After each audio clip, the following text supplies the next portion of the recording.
Thank you. Hello to everyone, and thanks to first, thanks to I wanted to thank Labor Berlin for organizing this panel, which is going to focus on reenactment. So we are very lucky today to have great guests. So Malcolm Le Grice joined us. It's a surprise. We're very happy that he could make it this morning. We also have Babeth Mondini-VanLoo, which is the great artist that which performance was played yesterday night.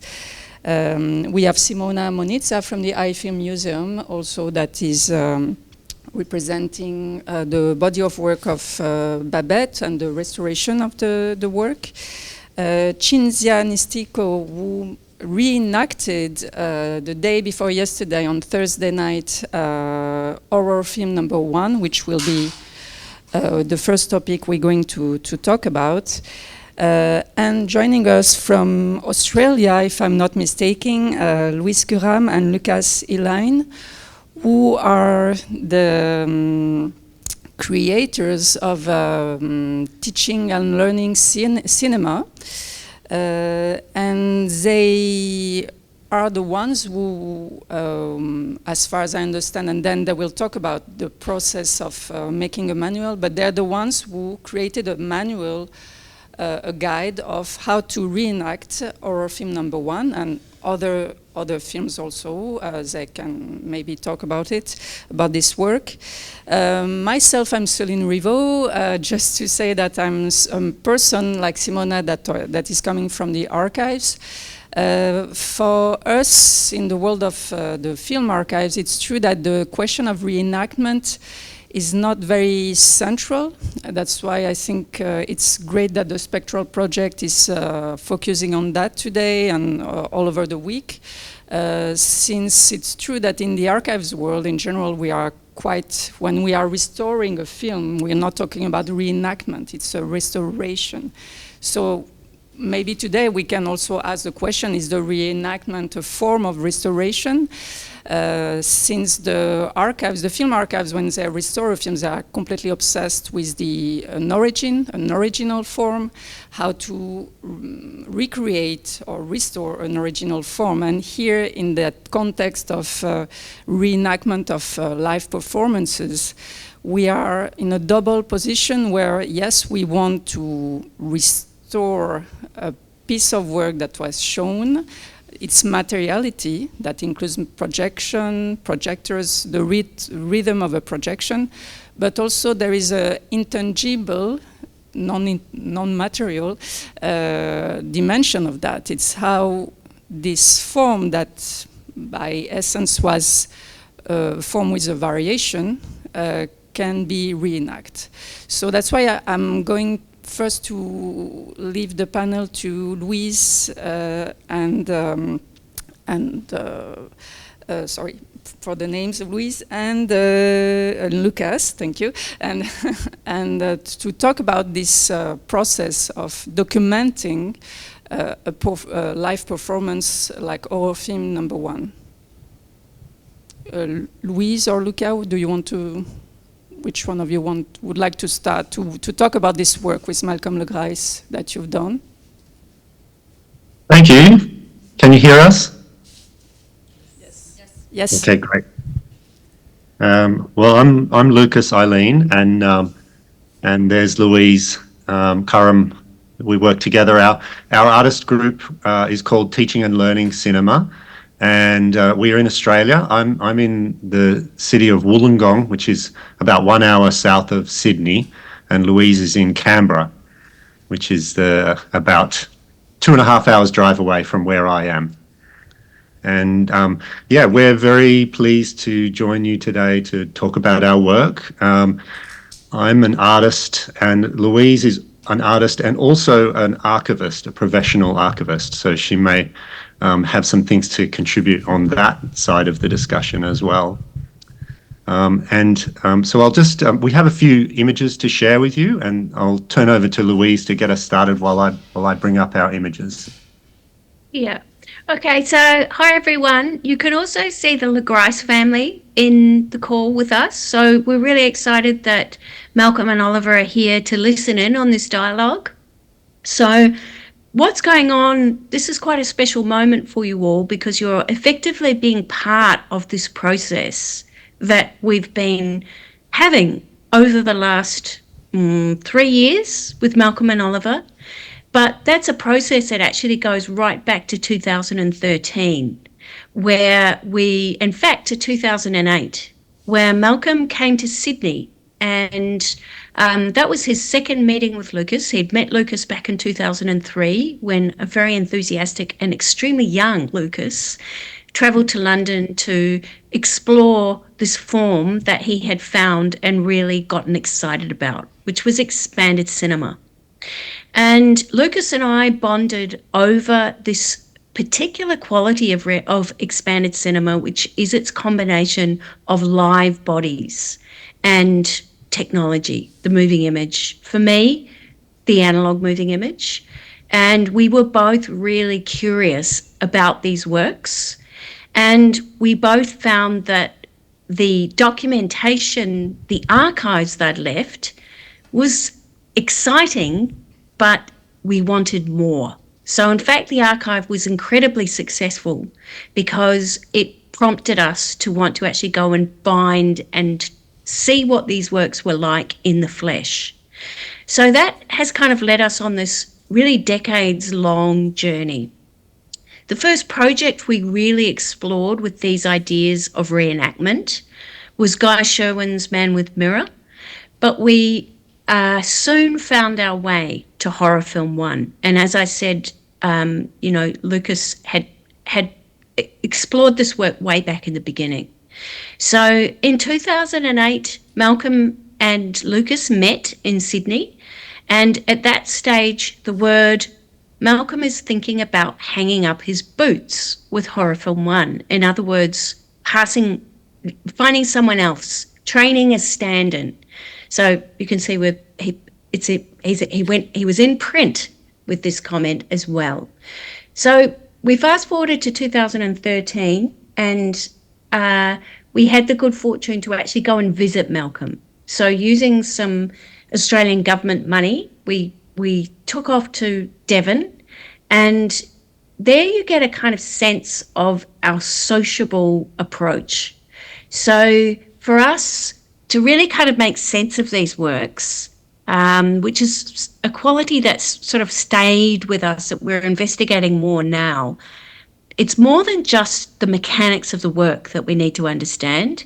We kind of need to really get a sense of the time and place of the work and to get a connection with the artist. I'm sure for many of you in the room, and indeed I've been really conscious of Cinzia's quite deep process to get herself to a place where she feels sort of comfortable to have a go at this work, especially in relationship with Malcolm, because Malcolm is in your community in Europe. It's a little bit different over here in Australia where Malcolm's quite far away. So we maybe feel a little less careful about that. But for us, that need to make contact with Malcolm and actually spend time with him and learn about this work in the way that he wanted to share it with us, was these ideas around what we've come to think of as intergenerational transmission. So I'll draw breath and let Lucas take over for a bit.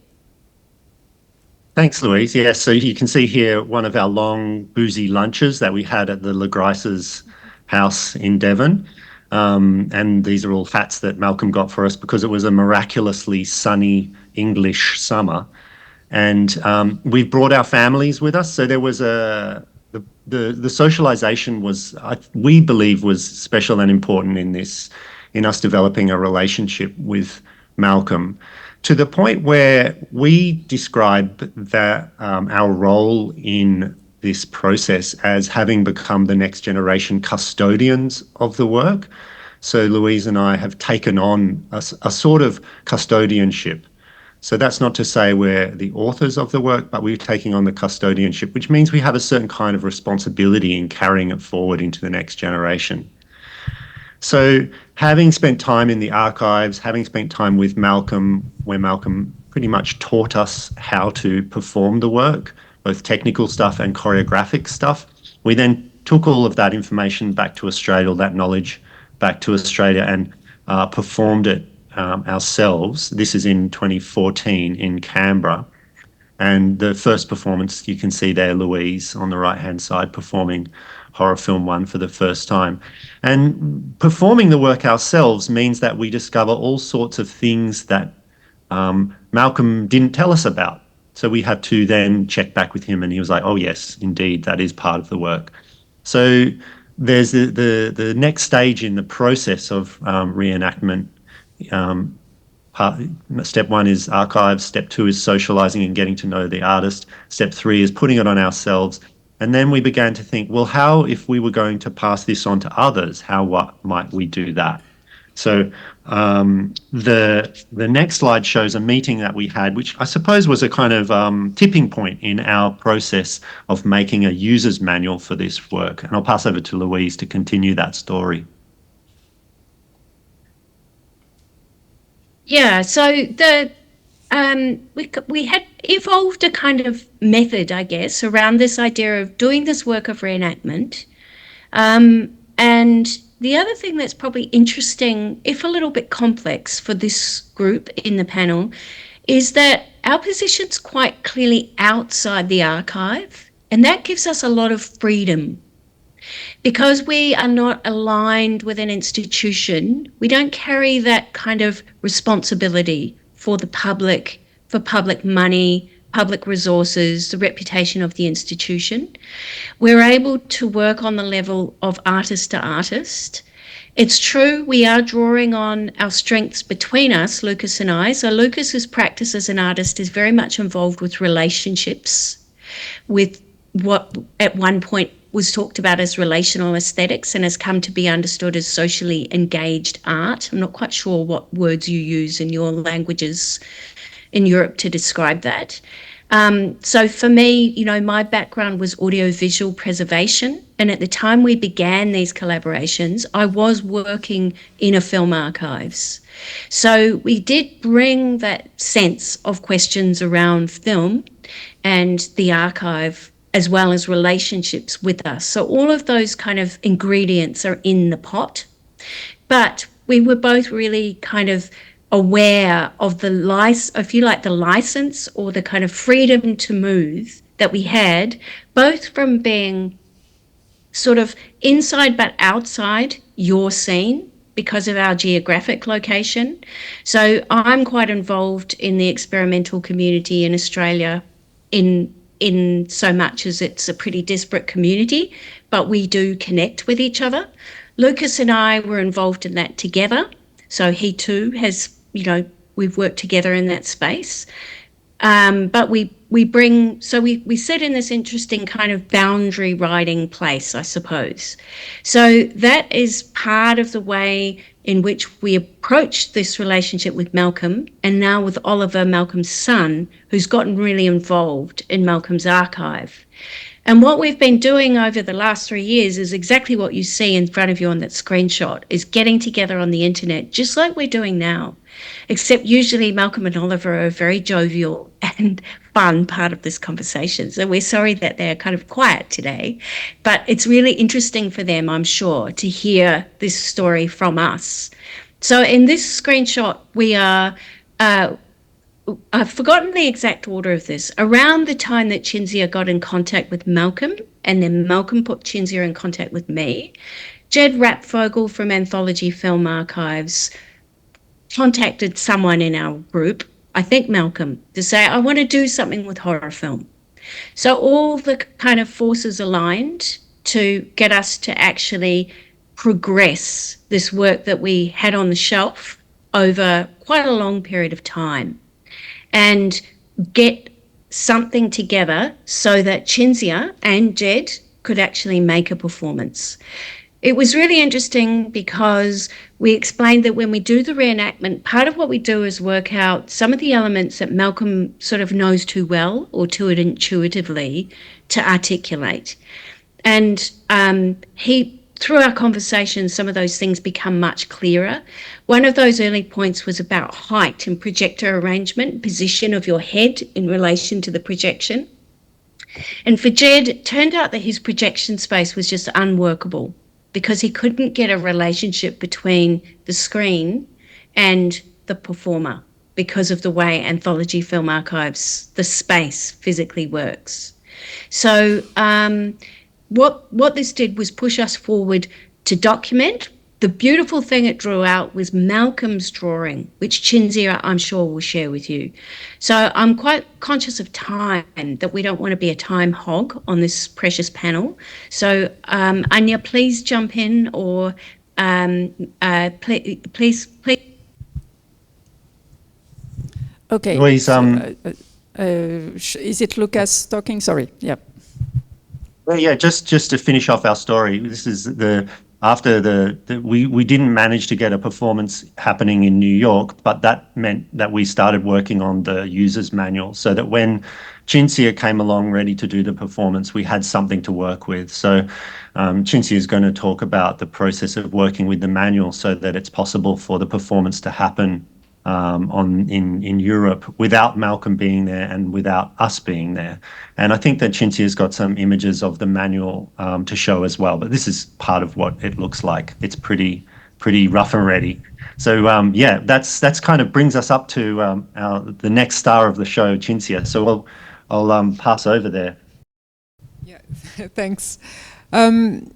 I think maybe it's important to give a little introduction about how the horror film works as a performance. I don't know if everybody are familiar with this work, so in case not everybody saw it on Thursday, I will briefly say that it's a performance that uses three 60mm projectors. There is one performer. In all my reenactment, it was Bettia Zevnice, something like that. I cannot pronounce her surname because I always call her Bettia. She's sitting over there, and she always made an amazing performance. And so these are the images. So basically, there is a performer that is at the beginning of the performance, is in front of a screen. There are three projectors with three loops with shading colors, fading colors, and the performer is moving gradually towards the projectors, and while doing that is moving the arms and doing some movement with the arms, creating an amazing shadow effect on the screen. And of course, depending on the distance from the screen, the shadow effect is going to change until she will reach the projectors and shades all the projectors. The only soundtrack is the breathing, and now, for instance, this breathing is something we had several talk about. So first, maybe I should say that in my approach, I'm not a film archivist. I'm myself a performing artist and interdisciplinary artist. So that was my approach to this performance. So my point of view was more that of the performing artist or interdisciplinary artist than not that of the archivist. And when I was put in contact with Louise and Lucas, that was a huge relief for me because I had it all written down, the manual, the main things were all there. They also made a video. You can scroll up because there is also, this is the manual. For instance, the basic technical things, the distance from the screen of the projectors, it's all written down very easily. And in the context of the festival, because the first time I did the enactment was doing a festival for the Filmwerkplatz in Rotterdam, and I'm a member of Filmwerkplatz in Rotterdam, and we had to do the build-up. Everything happens fast. And so to have everything written down, not having to try it on the spot, means a lot, because usually when you're performing, if it's, it depends on the situation. If it's a museum, it's a different story, but usually you don't have much time to you know, to have a hall to rehearse, it's a luxury. They made also an amazing video where it's wonderful for people like me who are very lazy also in reading, so I just had to watch. It was like a YouTube tutorial, so it was fantastic. And they really show, you know, how you position the projector. So it's really for dummies, basically, so everybody can do it. But then there are a lot of questions, like one of these was the performer. In the beginning, everybody was saying maybe you should find a dancer because of the movement.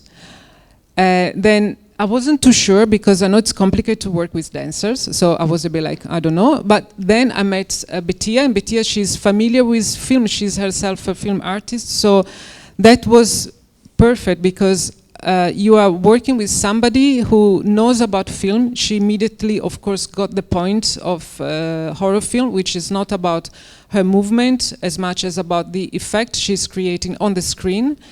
And also she has an amazing sense of pace and time, and that okay, that's her. And that, for instance, was a plus. And how do you approach this kind of performance? Another thing I was saying, for instance, about the breathing, we perform it here with a headset mic. Of course, in the original form, the breathing is from Malcolm himself, and is a pre-recorded breathing of Malcolm that he has on tape. Now, the discussion is, do we want to stick to the original?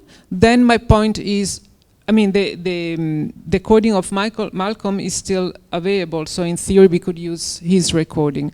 Or let's say we are the enacting, so we use the recording of the performer. But then should it be recorded on tape? Because that's how it was originally done. And other question, for instance, in the original I understood that Malcolm is, because he was performing himself, he had to turn on the projectors and then reach the screen. So how do we start it? In this case, somebody else is turning on the projectors. So do we have to think, okay, how is do we have to mock that the performer is going from the projector to the screen? Or we decide, okay, how does the performance works without changing the intention of the artist? So when I was reading the manual, what was always popping up in the interviews that Lucas and Louise had with Malcolm was his approach, which I also noticed simply by talking to him, which is, for him, this piece is this work is a piece of jazz. It's like a jazz piece, which means you have intention, you have a theme, you have the work, but you also have a bit of freedom as a performer.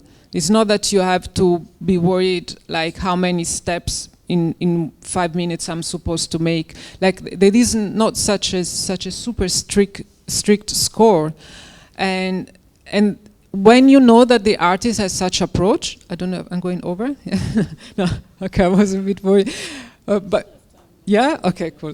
When you know that the artist has this approach to the work, then you feel you can play with that flexibility, and you can focus on the performance and not on the, I don't know how to say, you are focusing on the performance and not on an act of restoration in a way. Like that came before, and now you have to make it yours. For instance, there was another. Yeah, this is the manual, how it looks. So I understood that everybody who's performing can add comments and according to their experience with the performance. So that means it's something alive. Again, going back to whether I should use the breathing recorded on tape, because that's how it was done originally. I was saying yesterday that it's a bit like classical music, where there are people who think that Mozart should only be played on original instruments. Which is an opinion. So I'm not saying one is wrong and the other one is right. I'm just saying there are two different points of view not just in the expanded cinema, but also in other art forms, also in music, a lot actually. So you have people who think that Baroque music should only be performed, I don't know, Bach should only be performed on original instrument or Mozart, and people who are saying no. I mean, like, we have ears that are educated in a certain way, and unless you want to treat that as a museum piece that stays in the museum untouched, so disattached completely from the rest of the world, then you de-enact it, then you have to kind of introduce it into our world. That's why I thought, okay, the headset, for instance, it's very good because it makes the whole performance more homogenic. In a way, it stays within the intention of Malcolm that it's a performance which is all made by one performer. So it's the breathing of the performer, and it's just that it's happening live. And if I remember well, we had a conversation with Malcolm in which I was asking about it because we wanted to use it already in Rotterdam, but then we didn't have the headset. And I remember Malcolm saying that maybe if he would have the possibility to access that technology in 1971 when he made this work, he would have gone for that solution. So certain things are the result of technical I don't say limitation, of technical situation of that moment in which the piece was created. Yeah, so if you want I can go on, but I think I'm getting over time. I don't. You're right on time. I'm right on time, okay, like perfect. Maybe we're going to... Yeah. I'm going to... Yeah. We're going to maybe now split the topic. We will do a Q&A with the audience after a while. So I would like, just as a form of introduction, to ask Simona and Babeth to talk about first about the live performance we have watched yesterday. That was absolutely beautiful, but also maybe Simona, you can talk about this question: how can you restore this type of work digitally? Because now digital is the way to go in film restoration, without having a big loss of what was the performance we've seen yesterday. And also, then to Babeth, also how, Babeth, do you consider that a reenactment of this performance could happen without you if you cannot be everywhere? So. Yeah, hi everybody again. Thank you for Spectral for inviting us to this panel. So I'm really happy to be here. Yeah, it's a difficult question. I trained as a restorer. I worked for 10 years as a restorer at the Eiffel Museum before becoming collection specialist and then curator. And I've dealt a lot with experimental cinema, and which includes avant-garde and also a little bit touching on expanded cinema works. And the question always is very complex when you start working on a preservation project, like what are the choices? There are some choices there, and every choice that you take has consequences, and most of the time the choices are based upon criteria that you don't have control on, and that means like a certain budget and a certain time span, and that is because we curators work on a lot of projects at the same time with a lot of requests from outside of the museum, and we are mediators between collection and the outer world, and you just have to be pragmatic, as the Dutch say. Basically, I would say that every project is a compromise, and it can never be the right thing. So that's why I'm really happy that there are researchers out there, like the one that we have on the screen, that are, as they say, the freedom outside of institution to go all the way through, which is a luxury, and it should be treasured, because it's what will let the field evolve in a way.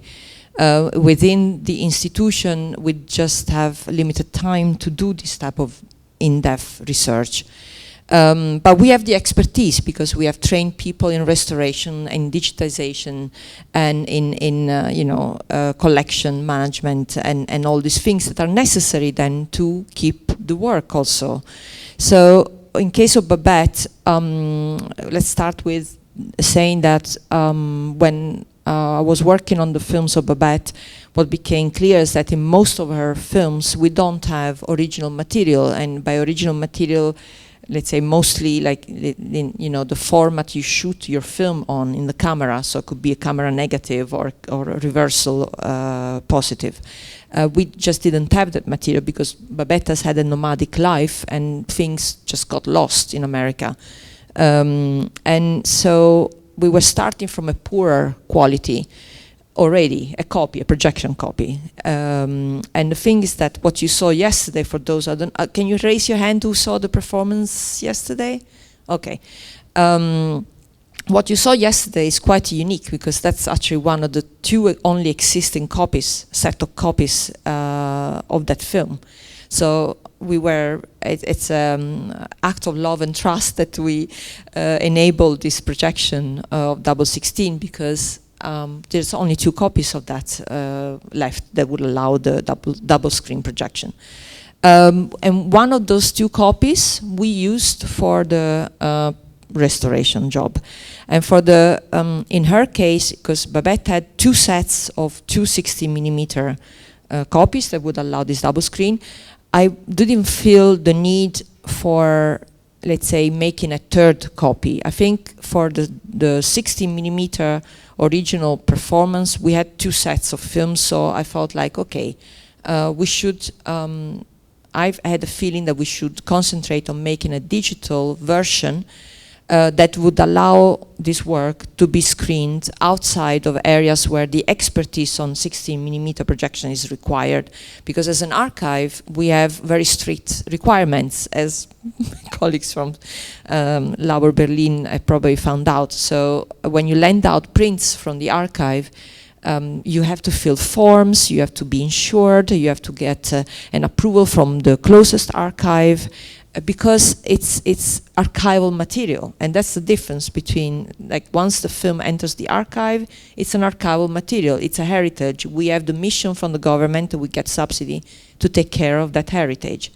So we have guidelines, and so digital, I thought, once it's digital, it's a little bit freer. It's freer to be shown with Babeth, without Babeth, with me, without me. It just becomes a piece on itself, and it allows a better circulation, actually, of the film.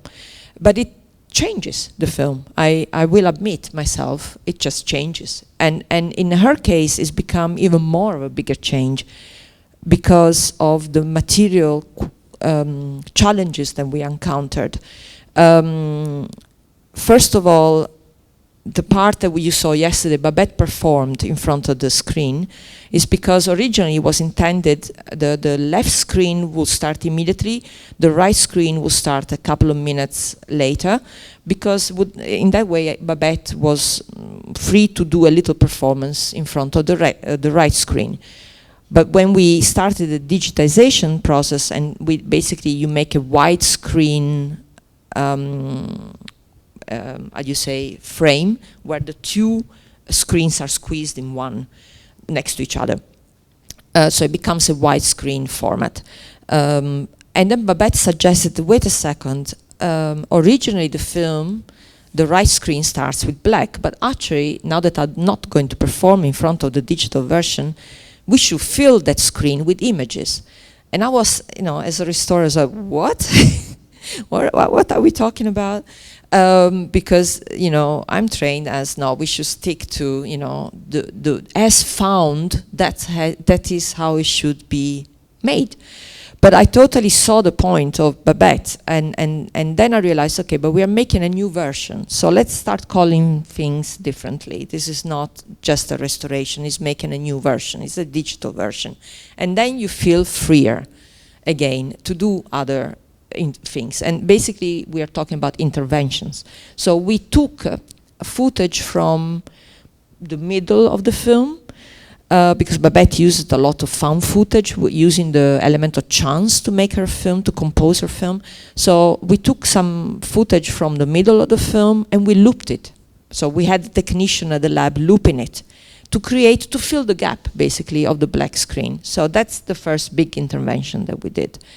With sound, even more radical, because basically, I mean, you know, all the things that can go wrong went wrong. And one of the major things that went wrong is that while in the process of researching original material for this film, Babeth had a fire in her studio, which severely damaged the sound elements that she was checking on the steam back table. The steam back table caught fire, basically.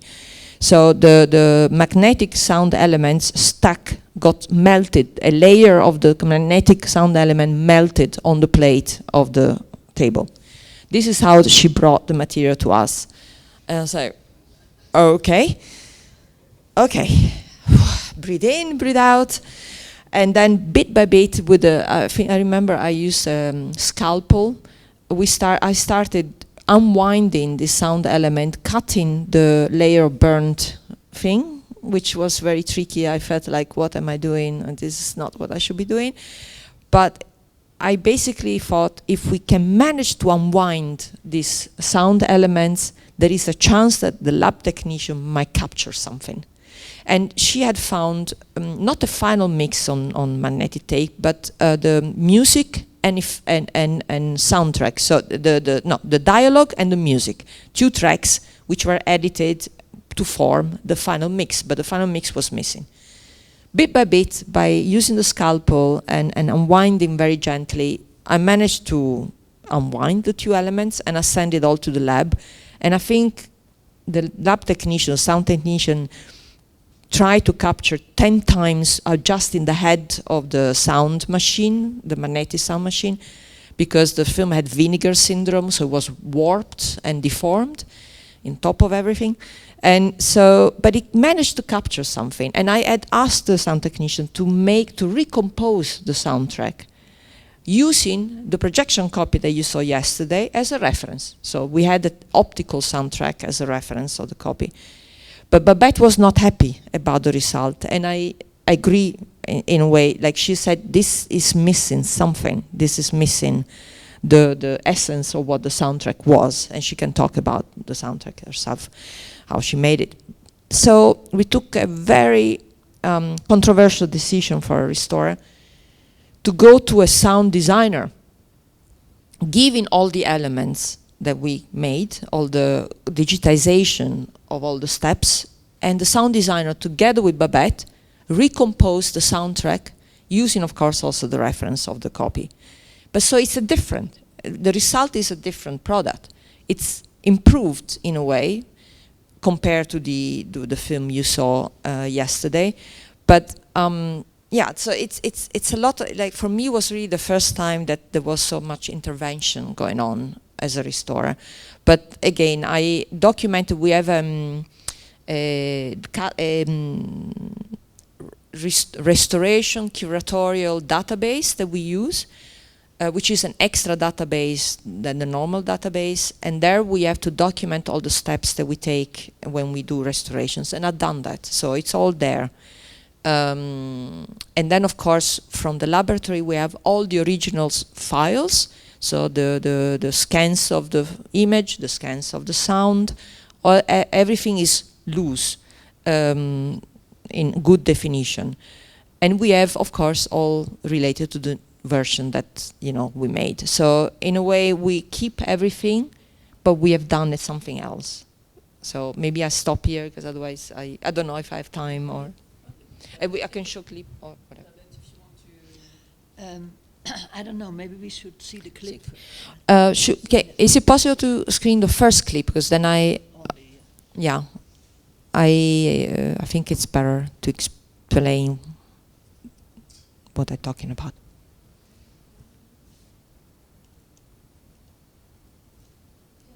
And the first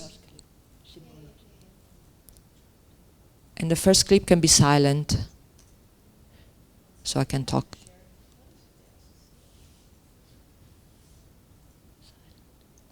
The first one.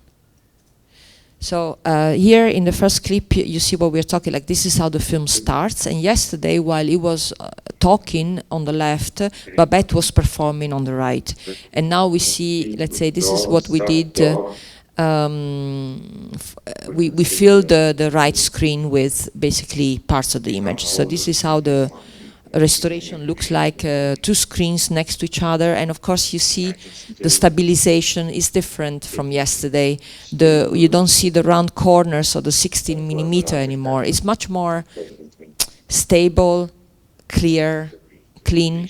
It's in a way it fits a bit more into the digital thing. But what we did not do, we didn't make the image look better. The image really, we just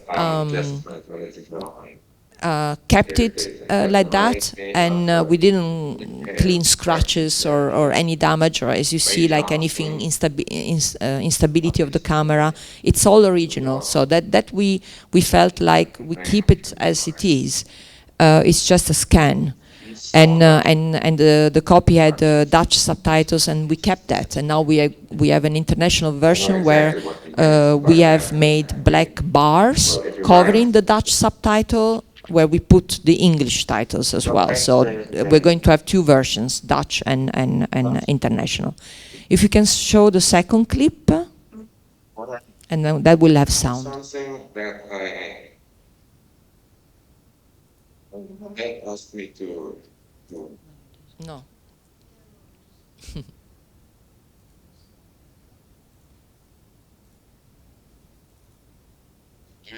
Does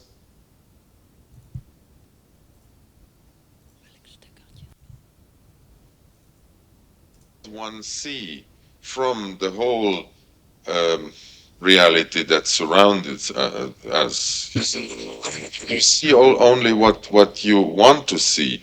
And the problem of truth and fake is one of is implicated in that. Fashions, accessories, menswear, children's wear, footwear, fabrics, linens, housewares, and so much more. Fashions, accessories, menswear, children's wear, footwear, fabrics, linens, housewares, and so much more. Fashions, accessories, menswear, children's wear, footwear, fabrics, linens, housewares. With this clip, the second one shows an interesting part, which I hope you're going to talk about, the soundtrack, the same thing that chance was the element to compose the film. It played a big role in the soundtrack as well. So that is just an illustration of that, the way sound was used. So I think I stop here and give the word to Babeth. Thank you. Well, also thank you for being here. Thank you for inviting us. And also I want to express how happy I am to be with Malcolm here today, because I met him in San Francisco and saw, you know, his performance live before. So it's so great. Anyway, continuing on what Simona was saying, because I started out as a visual artist, many of my films incorporated my own body in all the films. Basically, I'm also performing, and from my studies with boys, I learned a lot about presence and about motivation. So for me, for example, we showed also Andy Warhol's Unfinished Symphony. For me to really resurrect George Kuchar on a screen is also an act of intervention, or even make his acting, which he doesn't do so often, still visible and possible to see in the future. I'm really happy about George Kuchar as one of those main crazy elements of the American landscape that I encountered when I started to study film in the United States. Going to chance versus causality that we saw yesterday, the way that I conceived the film was that the left screen basically was more like a art historical conditioning of the rendering what the Nouveau Realist movement was all about. And the right screen was my personal intervention and personal association with what the subject of Nouveau Realism was. So thus I worked with all this found footage. When talking about the live performance element from yesterday, of course I chose the element of collection and the element of the object, reintroducing the object that Daniel Spurrier is referring to in visual arts. So that was my motivation, to work with those elements, intervening really with his screen, you know, talking back to him with a collection of my own collection. So that was one element. And what I would like to say about restoring it, the digital copy, in the way past I didn't like to have 16mm on digital format, but I changed my mind and I found it very, very useful that we actually, you know, my idea about filling the first 3 minutes so that it would be traveling without us and as a digital copy was that I actually used the parts that one would call failures in the filming.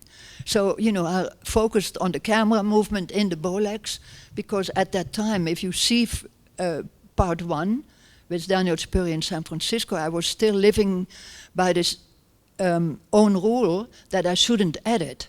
So everything that you see in the first part is unedited of what he is saying.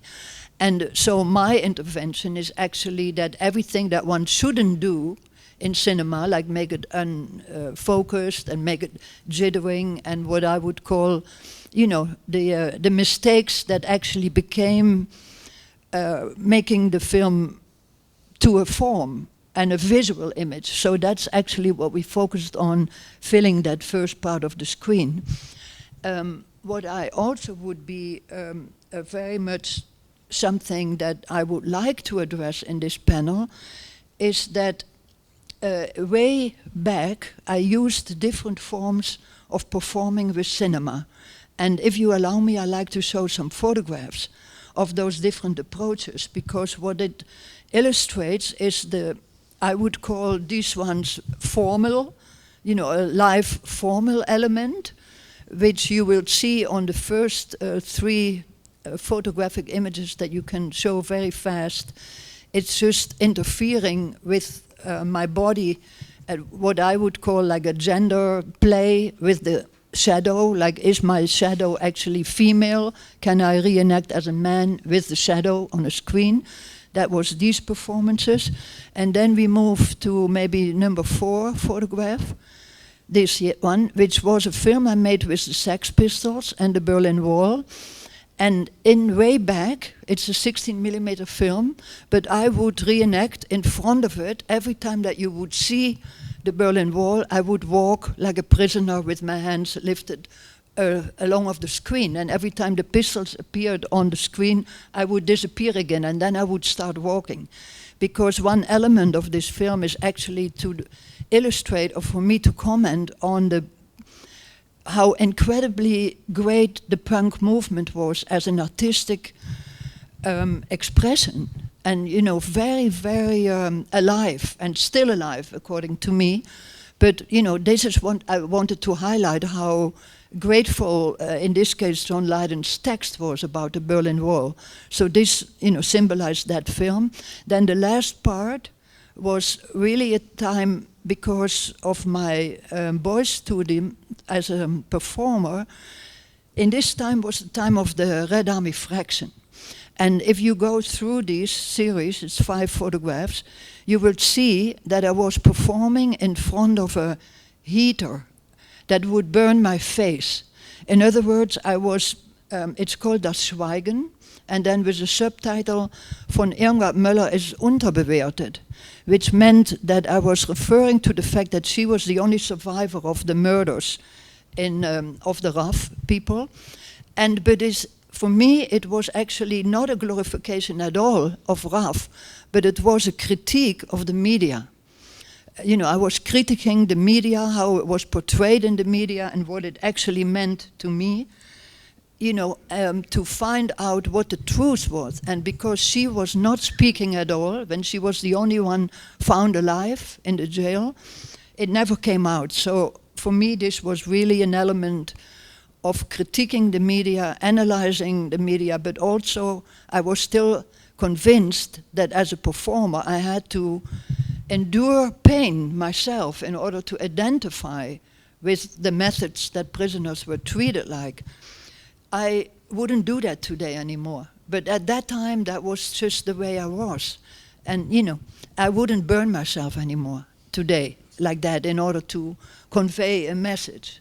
But so anyway, I'm glad I can make this remark about, for me, the difference of making formal, working with the essence of cinema as light and shadow and color, and acting as a performer in terms of an activist media. Thank you. Well, thank you. Thanks to everyone. So maybe we can probably now open the discussion to the audience. If anyone has a question or remark about what was said, yes? Maybe, yeah, thank you. Yeah, it's a question to Simona, but maybe also to the rest and to the horror film of Malcolm Grice. Like when you were talking about conserving the film, you made a decision to make a digital version since there are only 2 16mm prints left. And you also mentioned that there's a quality going lost. And I'm wondering, because I agree, like it's very easy to have a digital version and you can show it everywhere. But this maybe also means that, let's say, in 10, 20, 30, 40 years, the 60mm version is lost, or it's not visible anymore. How do you see this? Yeah, this is at the heart of the problem. Let's say, ideally, in the ideal world, I would like to have the budget to make a negative of the 60mm, of the 2 16mm prints. That as a preservation, that's the best preservation element, to make a negative from the prints. At the moment, if I would spend the money, very simply put, on that, then I cannot preserve another film. So it's basically, the choice is always like that. You have a certain budget and you have to decide, do you want to, how many films can you do with that? So ideally, that would be the best way to go, to preserve the 16mm prints and to have a digital version. It's not possible, not always possible, let's say. But you're right, yeah. It's a matter, like at the moment we are careful, but we still lend the copy because there is a backup. Let's say that there would be 1 copy only. There would be an embargo on that copy in our archive, you know. You heard from us. So, I'm not happy about that, but it's like putting on the balance the risks and the advantages, let's say. That's the thing. But it's something I will think and bring with me. Might, let's say, situation change so that I know I can do a backup for sure. Yeah. And then, like when I was seeing the Malcolm Grice, the horror film, I saw something I thought about video projectors, and I was wondering, of course, horror film is much easier maybe because it's less images, just colors. But I was wondering, like, how do you see a digital version of horror film? I don't know, maybe Louise and Lucas can answer this, or you. Like, is this possible? Or? I can only say that when I first approached Malcolm, and I remember there was this this big thing about making a copy of the loops because the loops were worn out, and it turned out to be more complicated than we expected. And I remember Malcolm say, "Well, but you can do it with digital videos," and we were like, "What? No, that's like blasphemy." Also because in Filmwerkplatz they are 100% analog, so it was like no way. So we went the hard way to make copies. It's a bold story because I will spare you the details, but it was quite an adventure in itself. I think it's totally worth it. As far as I know, maybe Louise, you can say something about it, because as far as I know, you still want to make a better copies. Because, yeah, maybe you want to say something, Louise, about that. Sure, I can see Malcolm and Oliver having a dialogue there, and I'm so curious to know what they're talking about. So, yeah, it's interesting because I hope all of you feel inspired. First of all, we have to say 3 cheers to organisations like iFilm. Some of you won't be aware how precious it is to have archives that can do that kind of work. But we all have a role. So your audience, your beautiful community there, Spectral, of the film labs, of the artist film labs, there's a responsibility for all of us who are makers to actually look after our own work, to make sure what we've got at the end is the bits that are needed so it can be passed on to the next people. So that's something for everyone to think about, like, how's your archive looking? Are you looking after your negs? Do you know where they are? Have you got enough of them? What is your work like? Like, have a think about that. The other one is that for us, I'm about to put in a grant for some more money to see if we can't extract the necessary ingredients from Lux, from the BFI, so that we can print what is needed from Love Story 2 to make some new loops. Because we recognise, in fact, what we want to do is to pay for the film preservation. So we're quite excited about that, because we feel like that is making a new kind of relationship between the sort of practice we're doing and the film archive. Because it's recognising that Simona can't solve this problem on her own. And if we, the community, want it, we have to get involved. But we have to do it respecting what the archive, how things work. So it's a bit complex. But what you guys all really need to hear from Malcolm is him saying, don't worry, doesn't matter. Whatever the format, just perform it. You know the DNA. So that's the bit that Lucas and I really work on. So here's Lucas's chance to jump in and just talk about a bit about this idea of DNA.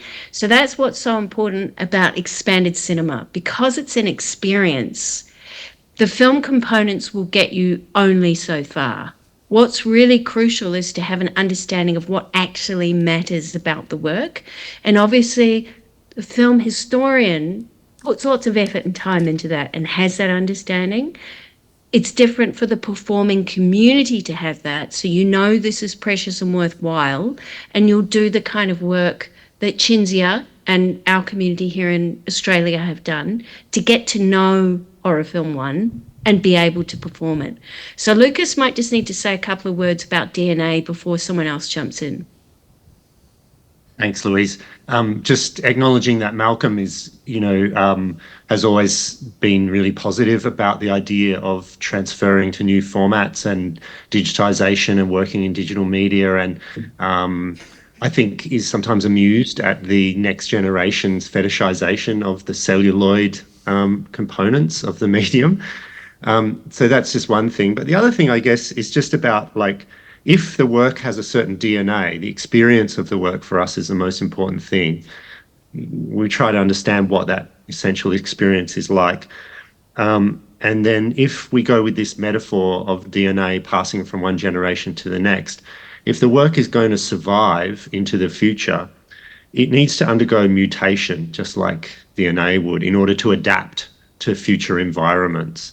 So we need to also be aware that we can't lock it down. We have to let it continue to evolve. And that's the beautiful thing that's been happening in the process with Cinzia, is that the work has already started to evolve. New things have been discovered in it. We see that it still has the DNA of the original, and yet it's continuing to evolve, which is what helps it to survive.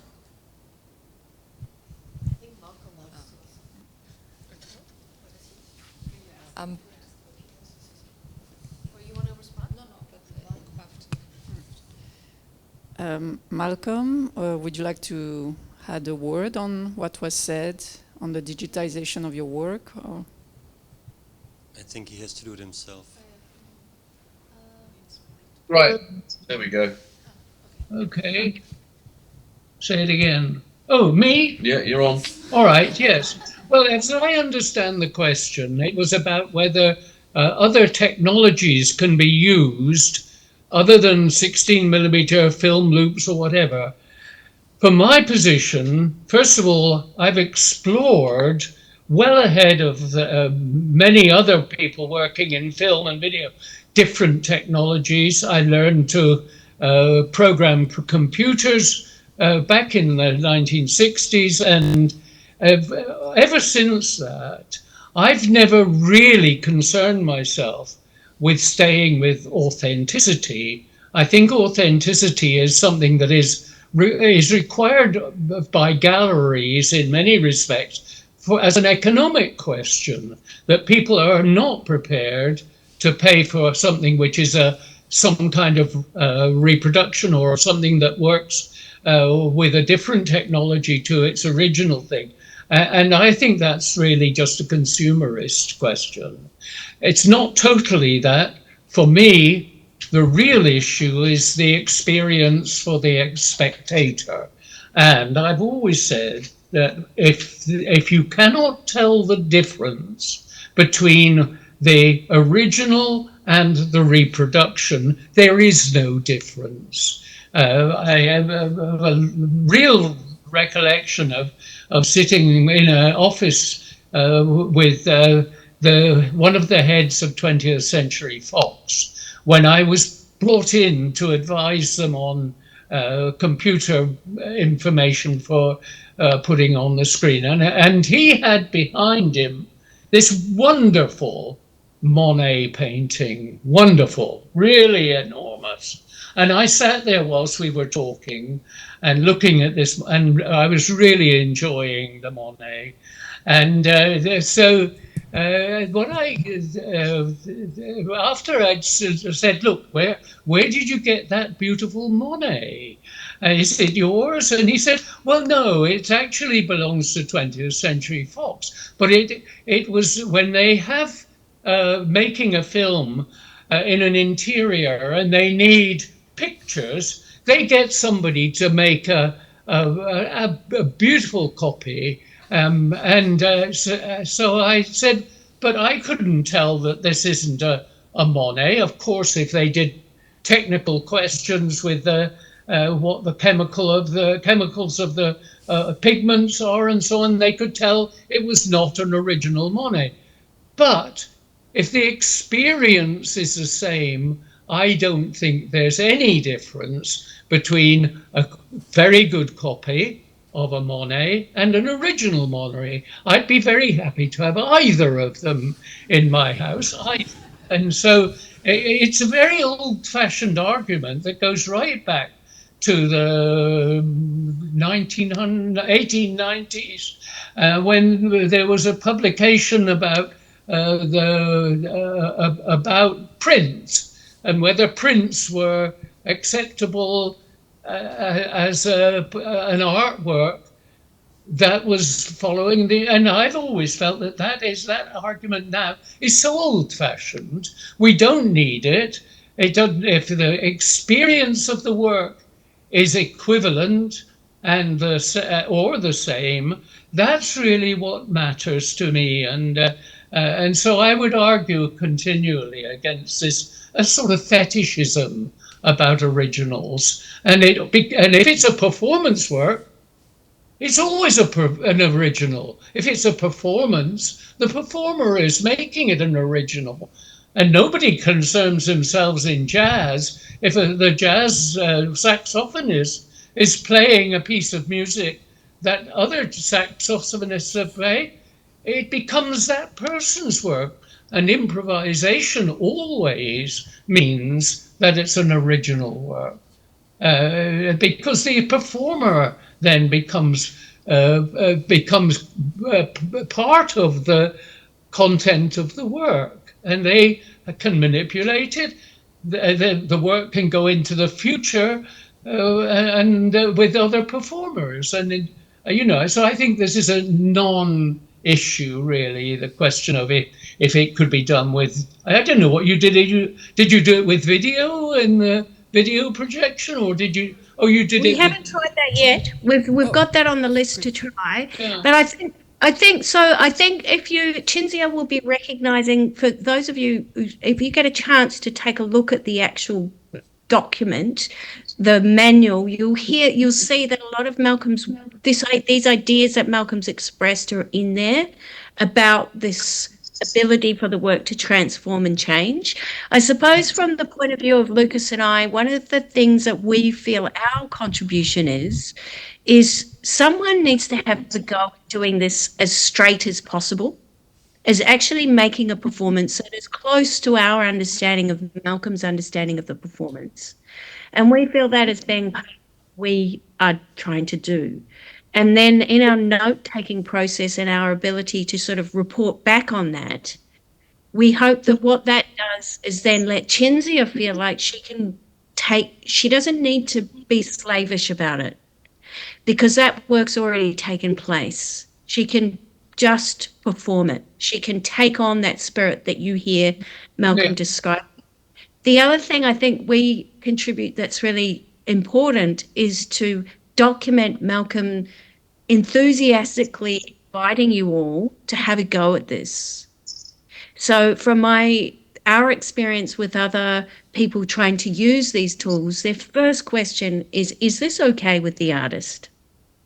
And so that need to actually tell the long future, yes, this is great, please do, is so important. And that is, really clear from we've been very careful there's a very few really precious dialogues we've had where we've talked, it's really, really clear Malcolm's thoughts and feelings about that. So I think that's a really important contribution. So sorry, I'm probably going on too long, but I'm just wanting to support those. Yeah, it's fascinating, and it's great that we are here with the artist and the reenactor and the researchers and archivists. It's really a dialogue that we should have more.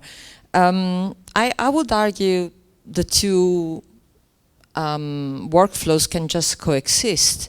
I would argue, I wouldn't say the issue of authenticity is old-fashioned, because in the archive has a different value.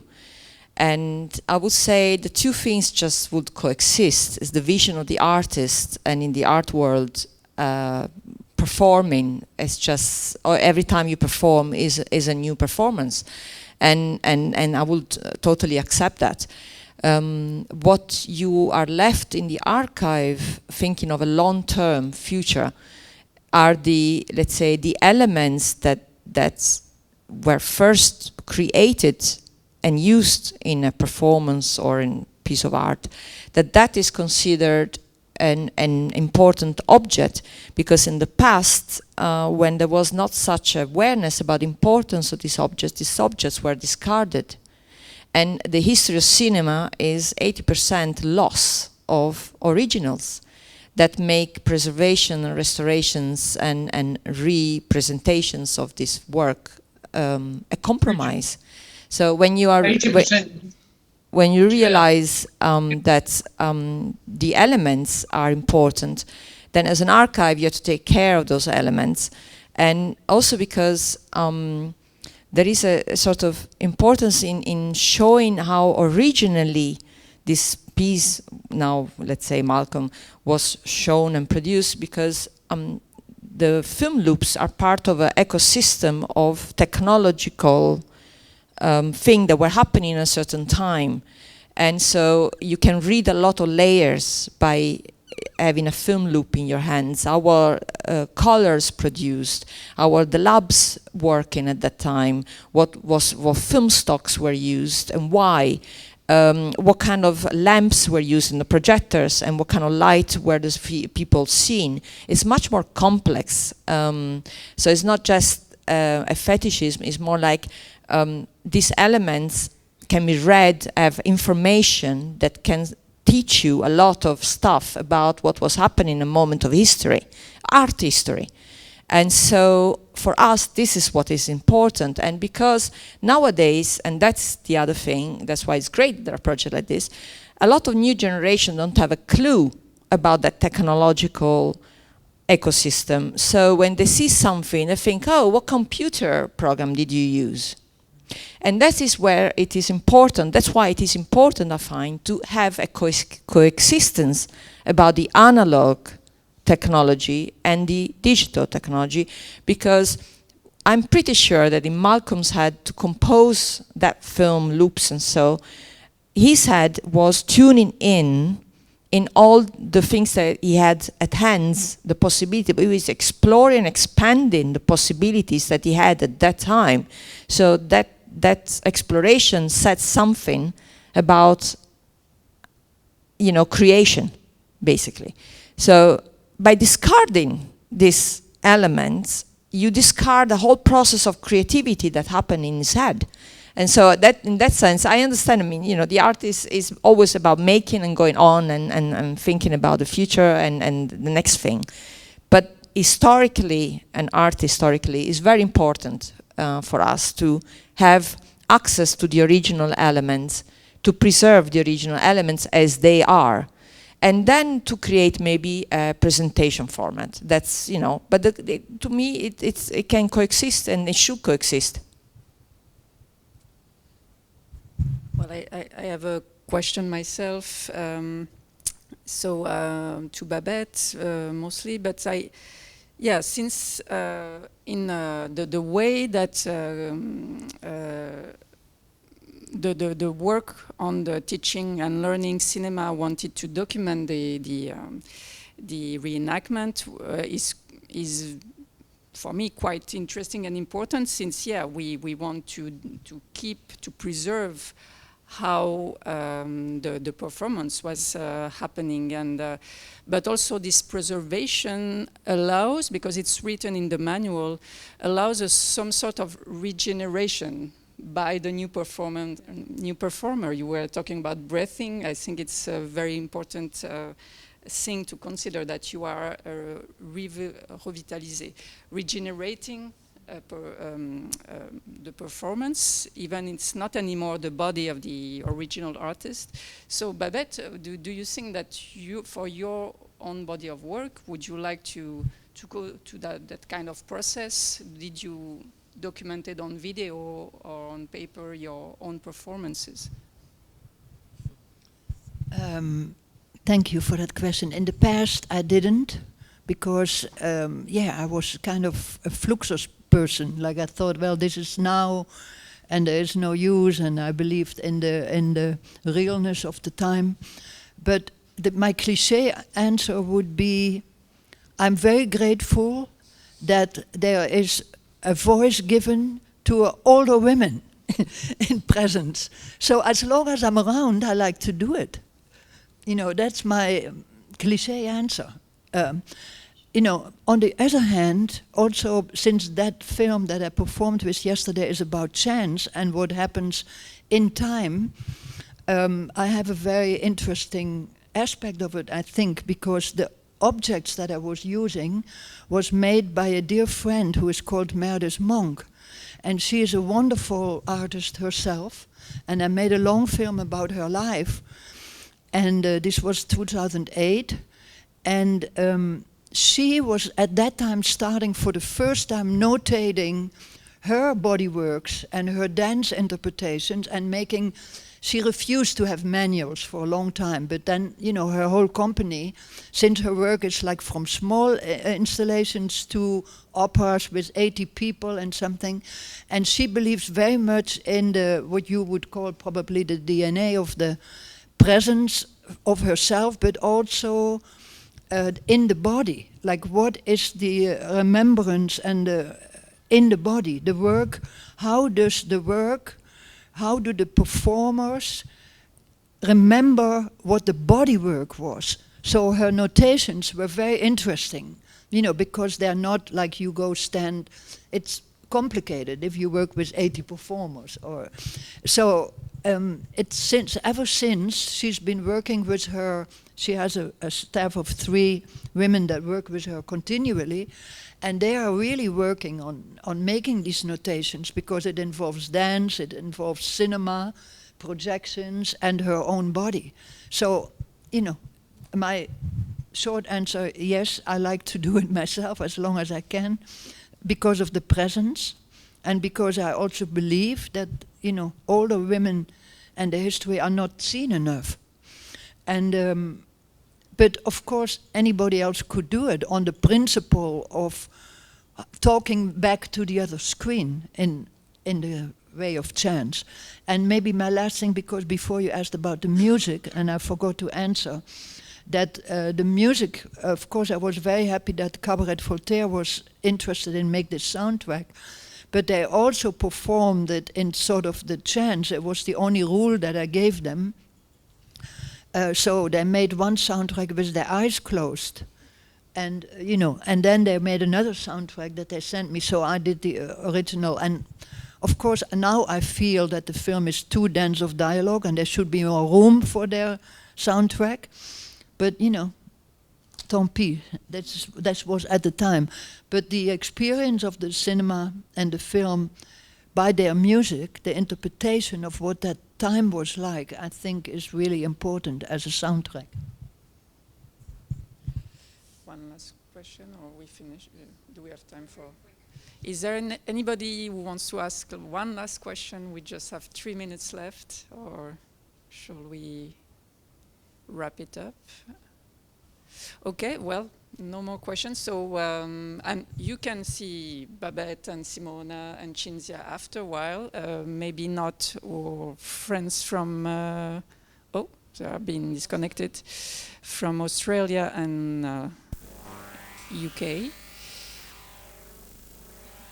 Well, we hope to say goodbye to them.